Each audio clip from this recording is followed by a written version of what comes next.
बिस्मिल्लाहिर्रहमानिर्रहीम।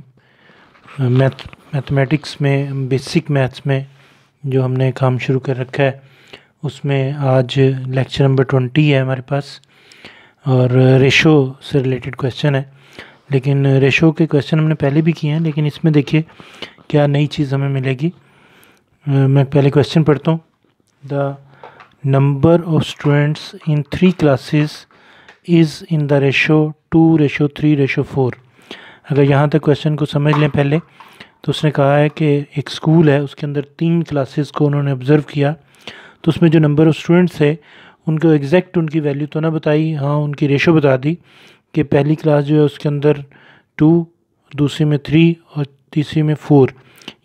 ये रेशो है उनके दरमियान, उनके स्टूडेंट्स की तादाद के दरमियान। आगे चलते हैं।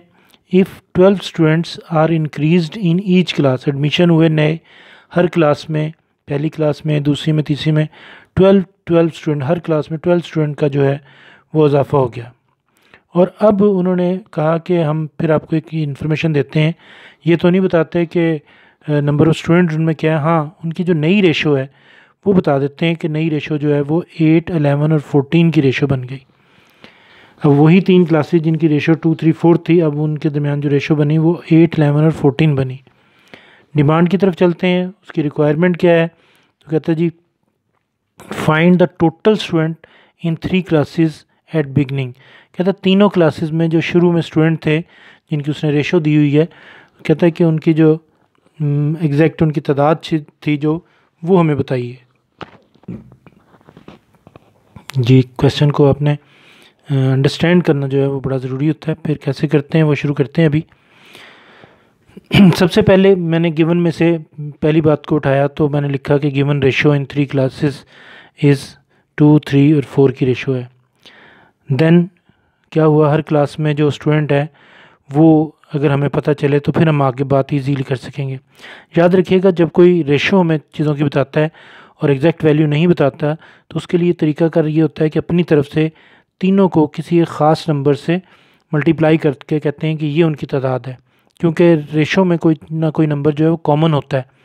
तो इसी चीज़ को जहन में रखते हुए हमने क्या किया कि अपनी तरफ से एक नंबर, वो पता तो नहीं था हमें, वो हम ढूंढना चाहते हैं असल में, x हमने कहा कि फ़र्ज़ कर लें तो वो x है, तो x से सबको मल्टीप्लाई कर दिया। अब उन क्लासेस में, तीनों क्लासेस में जो स्टूडेंट की तादाद है वो हमें पता चल गई कि वो तीनों क्लासेस में ये स्टूडेंट की तादाद है।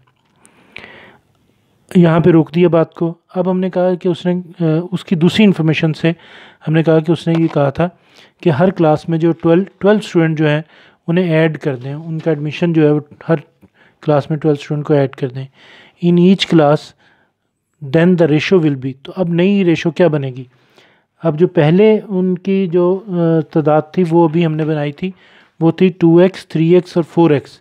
अब नई जो तादाद होगी वो क्या होगी, 12 ऐड कर दें और इनके दरमियान रेशो जो है वो हमने निशान डाल दिए। अब उसके कहने के मुताबिक ये जो नई रेशो है, ये जो नई रेशो बनी है, ये इक्वल है 8, 11 और 14 के। तो जनाब इस तरीके से हमने उसकी दूसरी कंडीशन के तहत हमने ये एक इक्वेशन तैयार कर ली। अब ये 3 चीज़ें हैं, तो हमने इनमें से पहली 2 को सिलेक्ट किया। आप दूसरी 2 को भी सिलेक्ट कर सकते हैं और पहली और तीसरी को भी कर सकते हैं, लेकिन मैंने पहली 2 को सिलेक्ट किया और इधर से पहली 2 को के इक्वल रख लिया, यानी कि ये जो 2 चीज़ों की रेशो है और ये जो पहली 2 चीज़ों की रेशो है ये आपस में क्या इक्वल है। अब आपको पता है कि रेशो को जब ख़त्म करते हैं तो उसे ओवर में लिख लेते हैं ये, लेकिन ये भी ख्याल रखिएगा जो पहले होती है उसे ऊपर लिखते हैं, जो बाद में होती है उसे नीचे लिखते हैं। इसी तरह 8/11 आ गया। अब ये क्रॉस मल्टीप्लाई कर दिया, ब्रैकेट्स को ओपन कर दिया, सिंप्लीफाई करते हुए, क्योंकि कैलकुलेटर की इजाज़त नहीं होती, मल्टीप्लिकेशन का तरीका मैंने यहाँ पे दिखा दिया आपको। कैलकुलेशन करते करते हम यहाँ तक पहुँच के 2x की वैल्यू आ गई। हमें x की वैल्यू चाहिए तो 2 से डिवाइड कर दिया, जब 2 से डिवाइड करेंगे तो x की वैल्यू 18 आ जाएगी। अब उसने कहा हुआ है कि जो बिगिनिंग में उनकी तादाद थी वो बताइए, तो हमने ये इस रेशो को देखकर हमने कहा था कि ये उनकी तादाद होगी। तो हमने क्या किया कि वो जो x की वैल्यू है वो यहाँ पे पुट कर दी, जो अभी हमने निकाली हुई है। तो number of student in first class जो है वो आ गया 2 × x, यहाँ पे 18 आ गया यहाँ से देखकर, तो 36 आ गए। Number of student of second class में जो स्टूडेंट होंगे वो कितने होंगे, वो थे 3x, तो 3 वैसे आ गया, x की वैल्यू पुट कर दी, ये आंसर आ गया। इसी तरह थर्ड क्लास की वैल्यूज़ निकाल ली। तो फिर एंड क्या बना कि उसने कहा था कि आप मुझे क्या बताइए, find the total students in 3 classes at the beginning. हमने बिगनिंग में जो उन तीनों क्लासेस के अंदर जो स्टूडेंट की तादाद थी वो हमने निकाल ली। अब क्योंकि उसने टोटल मांगा हुआ था उन्हें ऐड कर दिया। इस तरह हमारे पास जो आंसर है 162 आ गया। ओके जी, अल्लाह हाफिज़।